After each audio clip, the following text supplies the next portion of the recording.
the shroud is one of those things. I'll just throw my personal feelings out there.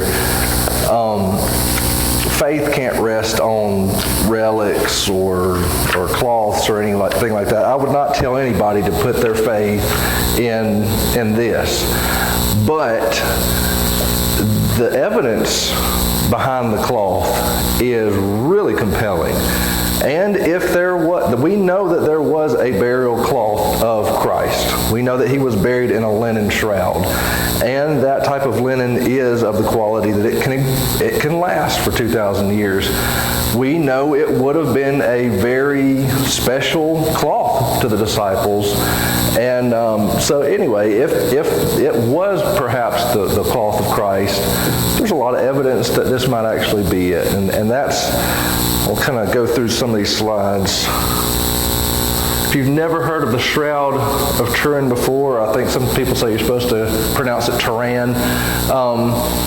It is presented as being the burial cloth of Jesus Christ.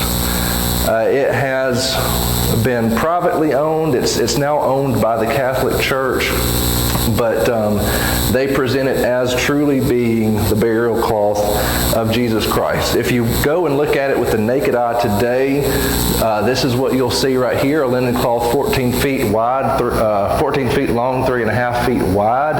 It has the faint image of a man on two sides. You'll see the back side of the man right here and the front side of the man right here. And the reason for that is this is how it was wrapped: around the front and then to the back. And so this is the back side and this is the front side. You can kind of make out the head right here with the face, the arms crossed in front right here. And you won't really be able to see very well. It's not very color fast. It's a very faded image if you were looking at it with the naked eye. But again, it's presented to be the burial cloth of Jesus Christ. We do know that it is an image of a man that's been severely beaten and crucified, and we'll get into all the details of that in just a little bit. My hope tonight is to show some of the evidence for the cloth, because it's really cool stuff, but really to lean on the information this cloth gives us about crucifixion, because that's the greatest value of the cloth, is getting closer to the cross through looking at the cloth. It'll tell us a good bit about scourging and crucifixion when we get to that. Okay, here we go. Got some technology. I'm just kind of juggling a little bit of technology here. So the history of the shroud, we know where it has been since 1578. It has been in Turin, Italy since 1578. That's why it's called the Shroud of Turin. It was privately owned up until about the 1980s, very recently, at which point it was willed to the Catholic Church. But the Catholic Church has been sort of taking care of it for many, many years. We know that there is documentation for the shroud, taking it all the way back to France in 1349. And it's undisputed documentation. Even the skeptics know it did exist in 1349 in France and was moved to Turin. So almost 700 years this cloth has been around for sure. And after that, it gets kind of debatable. The skeptics believe that it was forged in the 14th century, that's when it was created. Those who believe in the validity of the shroud say, well, we've got manuscripts going back even further than that it goes back to Constantinople in the 12th century, where it was stolen by crusaders, and to Turkey even further back than that. And there's this image made with hands that's spoken of in documentation going all the way back to 544 AD. So supposedly a very, very ancient document trail for this image. But again, these last two right here are debated as to whether or not that's the same cloth that we know of from Edessa. But anyway, the history of the shroud, you would have seen that faded out image with your naked eye up until the late 19th century, and that's all you would have known about it. because photography didn't exist. But in the 19th century, we come upon photography, and Seconda Pia takes the first photograph of the shroud in 1898, and all of a sudden they're looking at this. Now, again, to go back to the first image, that's what you would have seen with your naked eye. You know, just, yeah, you can tell it's a face, but all of a sudden in 1898, now they're looking at this. And when they take that photograph for the first time, the detail just jumps out at them. Like, wow, there was more here than we could see. But also, the second thing that jumps out is that this was the photographic negative. This was the negative of the photograph that Seconda Pia took. And when they see this, they say, that's a positive image. And forensics has been run on this. It's verified this is a positive image. It's not the reverse of an image. And so when they're trying to put this together, they realize, well, if I'm looking at a photographic negative and it's actually a positive image, then what that means is that the shroud image itself is a photographic negative, which makes no sense if we know that it existed in the 14th century when nobody even had a concept of photography. If you're trying to forge this cloth in the 14th century, not only do you not even have the concept of photography, but even if you do somehow decide, okay, we're going to forge this thing and we're going to make an image on this cloth, you would nobody would have the ability to even understand what you were doing if you put a negative image on there. So it just baffled scientists, baffled the community when they saw this pop out on the photograph. It was photographed again in 1931, and then in 1978, the scientists were finally allowed to go in and really take a look at this thing. The Catholic Church they presented themselves as, hey, we're not trying to hide anything, but this thing is very, very delicate, and we don't want you just swarming all over it, testing it whenever and however. And so for a long time, they didn't allow the scientists in. But in 1978, they finally said, okay, look, we're not hiding anything. You guys come test the mess out of it, but you only get one shot. We're not going to keep pulling this thing out for you. It's very delicate. But in 1978, they did come in and they ran a whole battery of tests on the shroud. You had 24 scientists from varying religious backgrounds, some Christians, some of other faiths. Barry Schwartz, the photographer for the project, he's a Jew. Even to this day, he will tell you he's still a Jew. He's not a Christian, but he believes the shroud is real. So just figure that. Atheists, all sorts of religious backgrounds, they were given 5 days, 122 hours to do whatever tests they wanted to do on the shroud. And so they planned for 2 years before they went over there in 78. They came up with a plan to spend every single minute that they could with the shroud over that 122 hours. And today, this project still remains the primary body of scientific data. People are still writing papers on the shroud, still trying to investigate the shroud, and the whole scientific body of information that they're using is still the 1978 STURP project. STURP stands for Shroud of Turin Research Project. That was run in 78. They went in with one main goal. They said, our main goal in this research project is to determine the source of the image. What caused this image? And 24 scientists in 122 hours, at the end of the day, they could not determine the source of the image. They could not figure out what caused it.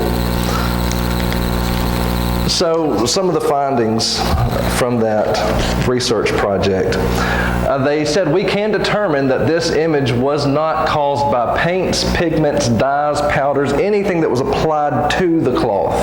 Nothing was brushed on, nothing was dyed on. The image didn't come from that. Even today, you cannot reproduce the image that's on this cloth. And it's, again, a mystery how it got there. This is a quote from the report They said there are no chemical or physical methods known which can account for the totality of the image, nor can any combination of physical, chemical, biological, or medical circumstances explain the image adequately. We can conclude for now that the shroud image is that of a real human form of a scourged, crucified man. It is not the product of an artist. The image is an ongoing mystery, and the problem remains unsolved. So they could not figure out what caused the image. There is so much in this to go through that we're not even going to have time, but I just picked the maybe 2 or 3 coolest features of their testing to go through. So first of all, I want to look at this VP8 analyzer that they sent the image through. So what the VP8 image analyzer is, it was designed to take 2D images from a camera shot from outer space of the Earth, and to take those 2D images and by contrasting the lights and the darks in the image to come out with a 3D image. So if you shoot from some satellite and you're shooting at oceans and mountain ranges and everything, you can run that through this machine. It'll come out with a topographical image, as you see right here, with distance information in it. If you ran a regular photograph through it, it would come out all distorted, because lights and darks in photographs don't convey distance information. Just to take an image in this room right now, you've got ambient light coming in from all directions. Lights and darks in photographs don't convey distance information normally. It takes us, an image from space, for example, to give that kind of information. But when they ran the image through, they did get a perfect image of a man. And so what that means is that whatever produced this image went across space to convey the image onto the shroud. So that the things that were close to the shroud was laying on the nose, for example, that would have shown up as, again, being the highest point on the image. Things that were far away from the shroud, the recesses of the eye sockets, or underneath the beard, they show as being far away. What this means is that whatever produced this image, again, came out from the body and into the shroud. And so, as crazy as it sounds, the prevailing thought today is that the image is actually a radiation burn. That a burst of radiation energy went out from the body through the shroud, and that's what burned the image into the shroud. Which is, it's just boggles the mind to think. If that is true, and again, I just say a lot of ifs tonight because you can't hardly explain. But if that is true, what we're looking at is a photograph of the resurrection moment. We're not just looking at a picture of Jesus, we're looking at a picture of the resurrection moment of Jesus, if it is what it presents itself to be. So, pretty cool stuff. Pretty cool stuff.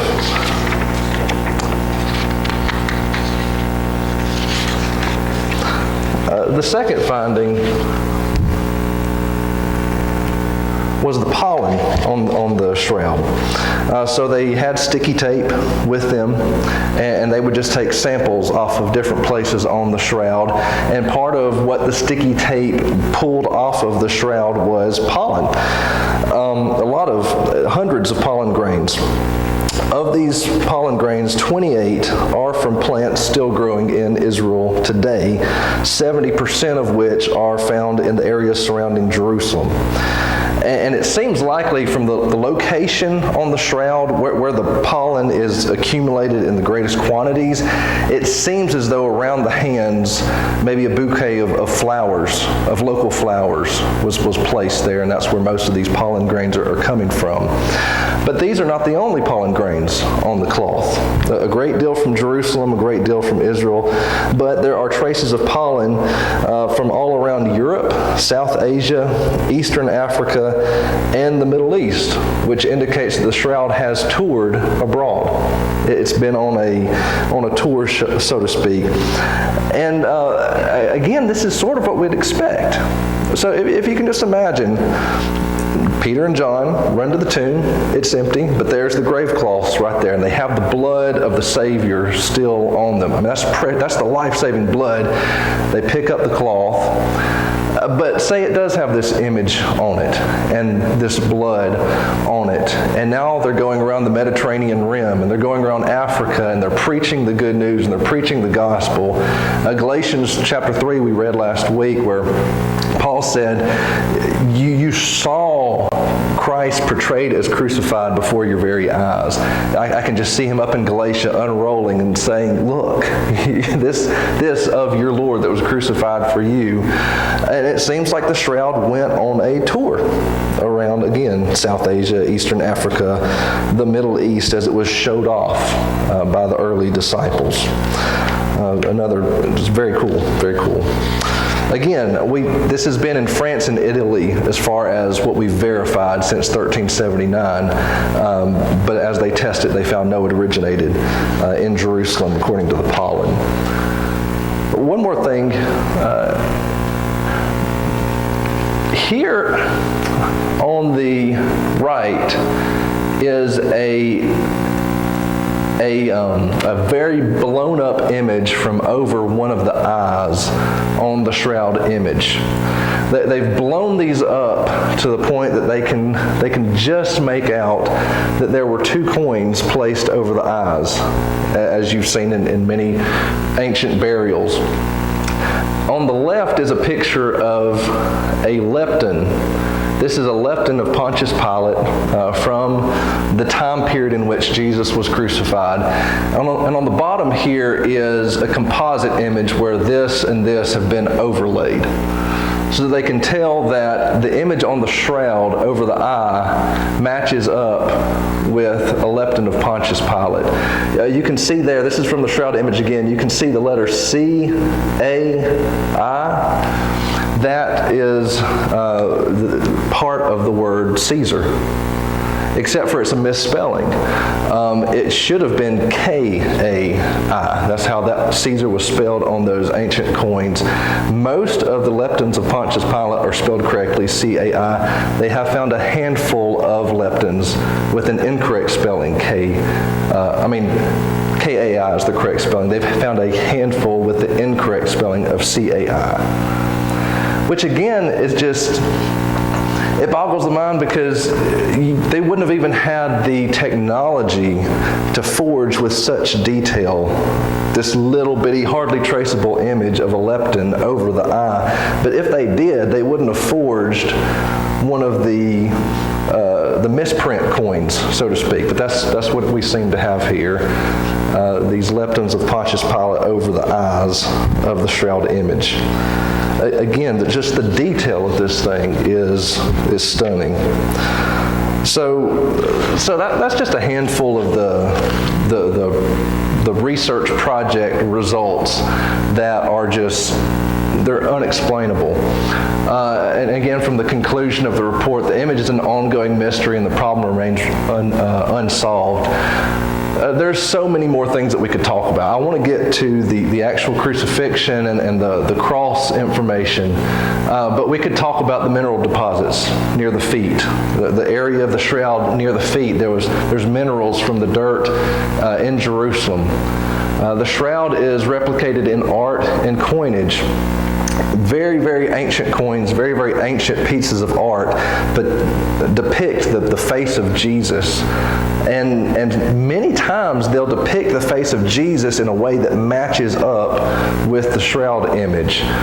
Which, how would somebody in, say, the 5th century A.D. know of the Shroud image unless the Shroud also existed in the 5th century? The image is very superficial. It doesn't even go through an entire thread of the shroud. It only goes through maybe the top 10 fibrils of a single thread in the shroud. So again, it couldn't have been caused by a paint or a pigment or a dye, which would have soaked through a thread. It's very superficial.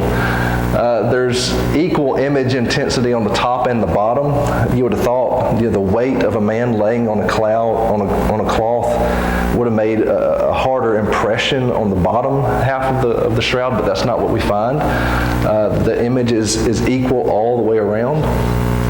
And the blood stains indicate that the shroud was unwrapped.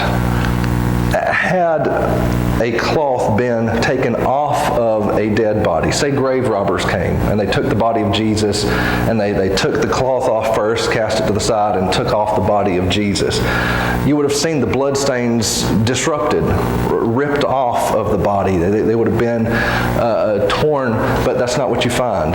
The blood stains are intact on the shroud cloth. They were not disturbed being ripped off of a body. There's so many cool things about this, and you can find YouTube video after YouTube video after YouTube video. I want to look at what we know about the man of the shroud, but if you want to look into the evidences for the cloth, it's really, really compelling stuff. So let's look at the man of the shroud. If this is not the burial cloth of Christ, and it very well could not be, I'm into this thing, but it still could, we're not 100% sure. But if it is not the burial shroud of Christ, it's still the closest we will ever come to crucifixion. It still tells us a great deal of what this man went through. The man of the shroud measures approximately 5'11", and Jesus was about 5'11", perhaps, 175 pounds. His blood type is AB positive, which would be cool if that was the universal donor. It's not. I think that actually might be the universal recipient. But AB positive, as you can tell from the over 130 wounds that cover this body. The blood stains retain a reddish color even today, which indicates that they have high bilirubin content. And that would be an indicator that this person went through great, great trauma. This man was beaten severely, stabbed in the side, scourged, cut in the head, and was crucified. This is just a close-up of the shroud. This image has not been doctored in any way. This is still the color of the blood stains on the cloth today. Very reddish, again, high bilirubin content, a lot of trauma that this body has gone through. This image is doctored. Everything that's the same density of blood shows up as red on this image here. And so you can really see the full scale of the torture on this image. You can see the scourge marks that cover the fronts of the legs, the fronts of the arms, the front of the chest, and the back of the chest, the buttocks, the back of the legs, whipped all over. The feet have been pierced. The hands have been pierced. The side has been punctured. And you can tell on the back where the blood from that side puncture has ran along the back side and pooled into the cloth on the back. The crown of the head has been pierced, but you'll often see an image of Jesus where there's a ringlet of thorns that's put around. More likely than not, it was a mass of thorns that was just mashed into the head. And here you see that the damage is all over the scalp. The scalp is full of blood, which you also see coming down onto the brow here.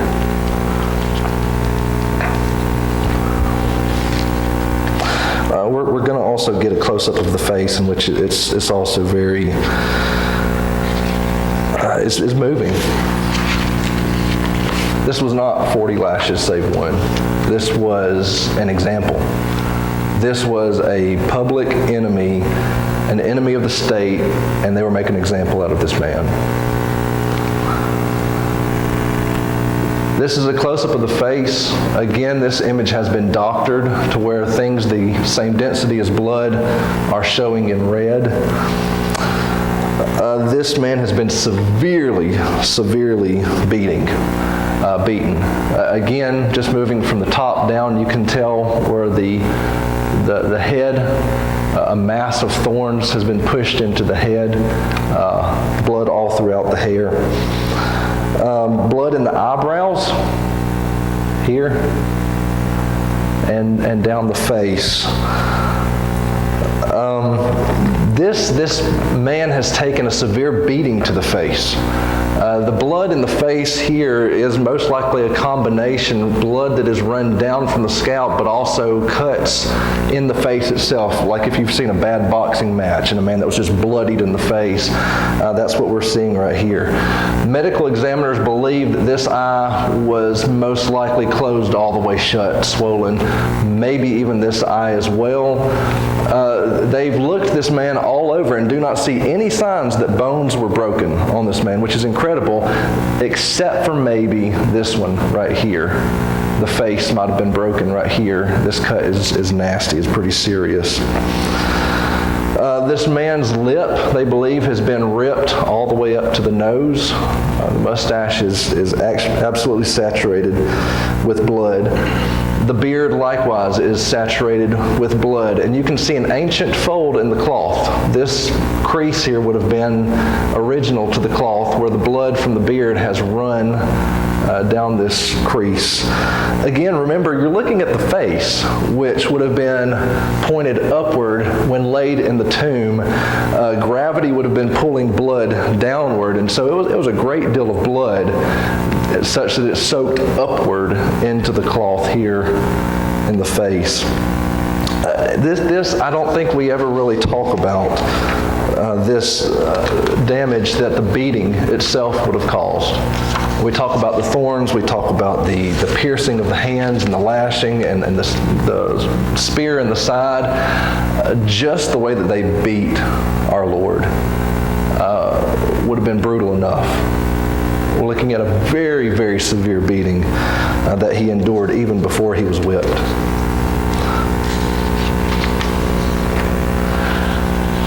There were several different types of Roman scourges that were used in the first century. This is one of them, where bits of lead, sometimes sharpened lead. It's believed that the lead was sharpened in the case of the beating that was taken by this man. But you see kind of a dumbbell shape where they put two beads of lead together, and you see the same thing in these wounds here, where they have a sort of dumbbell shape to them. Again, 120 plus scourge marks on this body. Just absolutely brutal.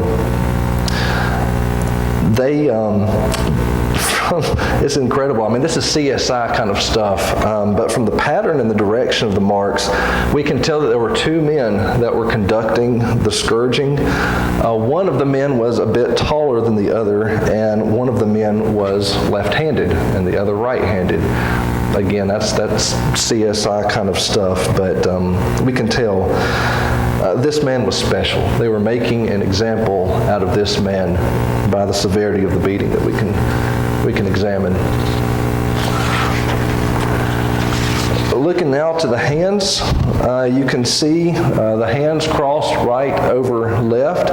You'll notice that the fingers are freakishly long.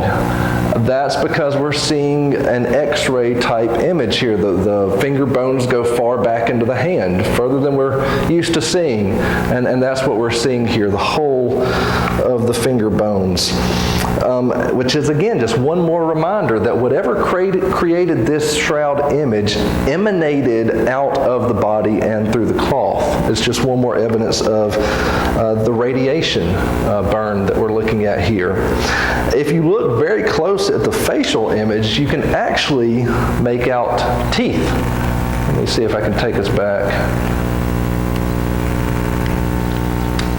You can actually make out teeth here. So again, it's a sort of a photograph, sort of an X-ray type of an image. Again, makes most sense to talk of it like a radiation burst that came out of the body, which doesn't happen. You'll notice that only 4 fingers are visible on each hand. That's because the thumbs are turned inward, which is medically consistent with what happens when the medial nerve or the median nerve is damaged, as would have happened in a crucifixion. The thumbs will turn inward, as we see here. This cloth is medically consistent in every single way. We can tell that the nail prints here are in the wrist and not in the palm. Many ancient depictions of crucifixion showed the nails in the palm because the scriptures say that he was crucified in his hands. But if you study ancient languages, when the Greeks refer to a hand, that actually can refer to anything from the elbow down. And the cloth is more medically accurate than many ancient depictions of the cross because he must have been crucified through his wrists in order for those nails to hold. A nail in the palm just would have ripped out. But the shroud is medically accurate. He was nailed through the wrist. And I'm sure you've heard of descriptions of the crucifixion before, but just to kind of say a word about how this man died. In Cologne, Germany, they ran some experiments where volunteers voluntarily were crucified, not by nailing their hands, but by tying their hands to 2x4s. And they tied them up in that position, and they found that everybody passed out within a maximum of 12 minutes when they were just roped up to 2x4s in this position, because it closes off your airway. In order to get a breath, you have to pull up and open up your airways. So even if you were not nailed, a crucifixion would kill you, because you would asphyxiate, and that's what crucifixion did. They died not by blood loss, but by asphyxiation. And so if you could just imagine this man who's been scourged all over his body, his back is up against a rough tree trunk, scraping up and down, his nails through his feet, nails through his hands, and he's having to push with his feet and lift up with his arms. You know that feeling? If you've ever tried to hold your breath underwater as long as you can, and then finally you just explode through the water to get that gasp of breath. That's what this man is doing every few minutes just to live. And finally dies of asphyxiation, just blinding pain for 6 hours that he was going through just to breathe. So if this cloth is not the burial cloth of Jesus, it at the very least is a depiction of every single thing that he went through for you and for me. Just an incredible cloth. And again, our faith can't stand in something like this, even as amazing as it is, but it's a picture of the gospel, is what it really is. And it brings us to face to face with what Jesus did for us. There have been a handful of, or more than a handful, of attempts to portray the shroud in art. And again, I've got one in my office that was not an attempt to portray the man of the shroud, and yet it still lines up in many of the different points. I've got just 4 of them here. I think this is fun to imagine. You know, what if the closest we could imagine what Jesus might have looked like, hey, here's a great stab at it. You'll see again the points of the shroud. You've got the long nose, the deep recessed eyes, the hair parted down the middle. You've got this image has a beard, and you can kind of tell that the tufts are thicker. They often call it the two-pointed beard here. You go back to the shroud image, and it's a two-pointed beard. I believe there's a passage in Isaiah where it talks about them yanking out my beard, as it talks about the suffering servant. Interesting. Couple of maybes here. What Jesus might have possibly looked like. That one's probably my favorite there. It has a little bit of a Middle Eastern interpretation to it. So, anyway, that is the short version of the Shroud of Turin. Any comments or questions?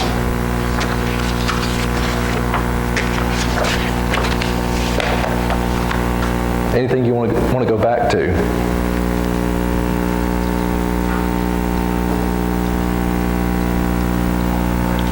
Where's that today? It's in Turin, Italy today. I'm not sure if they display it every day. They still do display it.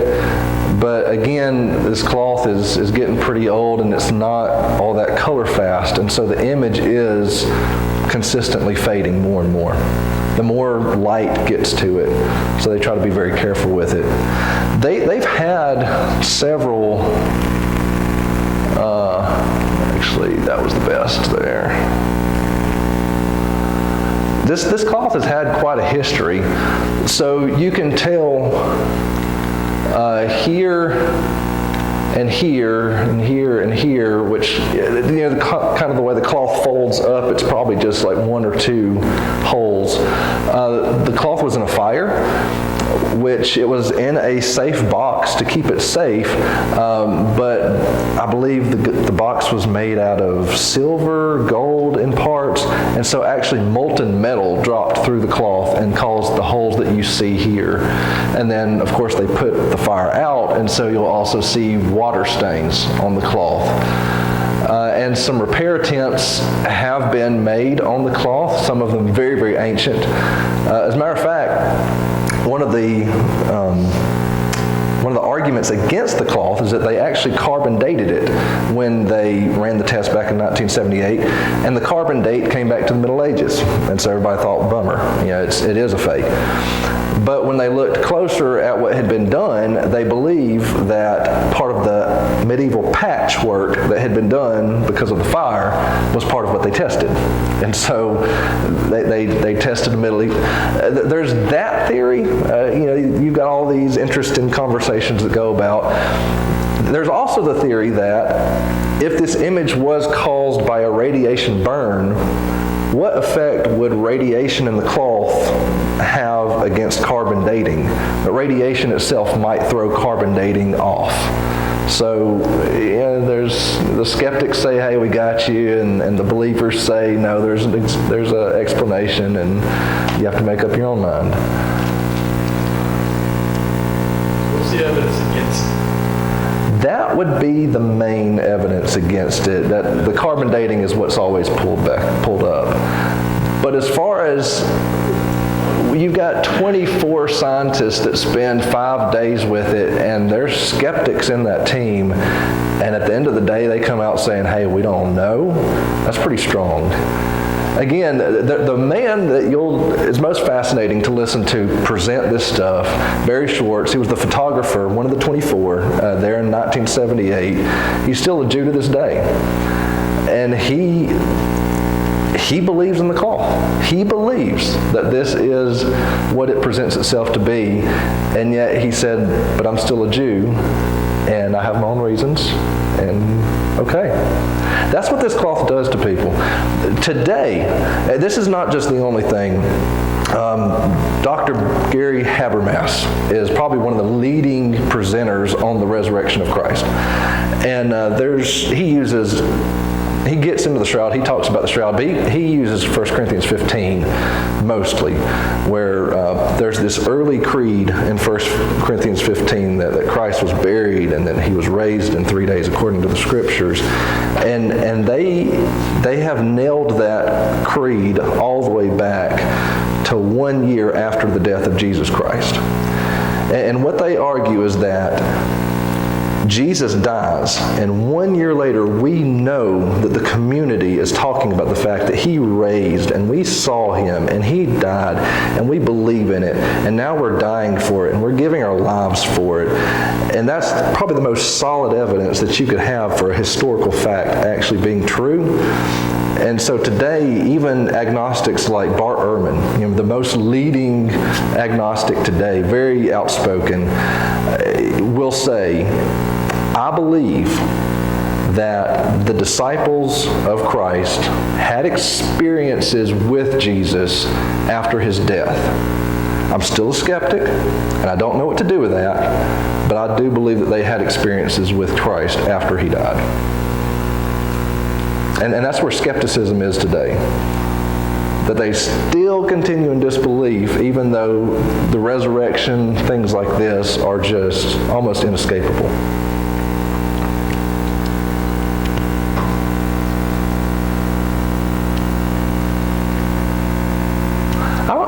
It just makes sense to me. If Jesus died and was laid in a linen cloth and resurrected in a moment that touched the natural realm and the supernatural realm, heaven and earth, in the same moment, Jesus is passing out of mortality into immortality. I don't know what that would do to a cloth that was touching his body in that moment, but it seems to make sense that it might do something like this. And if it did something like this, and the disciples find the cloth in that state, and their whole world is changed in that moment, and they go on this mission to tell the world about what has happened, it just makes sense to me that they would hold on to that cloth and revere that cloth and save that cloth, and that we might just have it today. It just makes sense that if Jesus died and was raised from the dead, that we might have something like this. So I lean in the direction of believing it, but I'm very skeptical of leaning too hard, if that makes any sense. Why is that? Why are we skeptical? I think it's just because you could see it go the wrong way so easily. Where people, when we went to Jerusalem back in 2014, and you had all these people just lined up. There was lines for sites and for stones, and we believe Jesus might have been laid here, and there's a line of them just to rub their scarf on the rock that Jesus may or may not have been laid on.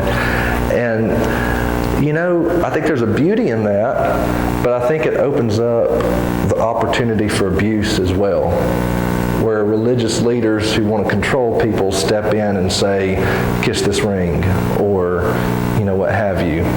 I'm just very skeptical of placing too much importance on. The Bible never talked about this, The Bible talked about the gospel. And when Jesus goes to Samaria and they're streaming out of Samaria to hear his words, and he doesn't do a single miracle, but they believed on his word and his word alone, I think the power is in the word of the gospel, and we've got to keep it there. And stuff like this kind of just backs up the word of the gospel, but it can't take the place of the word of the gospel. I remember this. When we went to the Temple Mount, and all that's left is ruins. I mean, there's one wall, and then there's some ruins around. But those ruins alone just captured me. Like, this is amazing. And I know that he doesn't anymore, but the very presence of God dwelt right here. And the altar was right there. And that's where, man, you went in there and you touched it and you died. And just that whole sight just captured me. And I was so in awe of that and felt so small in the presence of that. But then I was so convicted later on when I realized that same Spirit now dwells in me, and the temple has been torn, and I'm in the presence of God in an even greater sense than the mediated presence of that day. And I was so convicted. Why am I amazed by ruins, but I belittle the Holy Spirit that dwells in me every single day? And that's part of my skepticism. I don't want to fall in love with this and forget the power of this.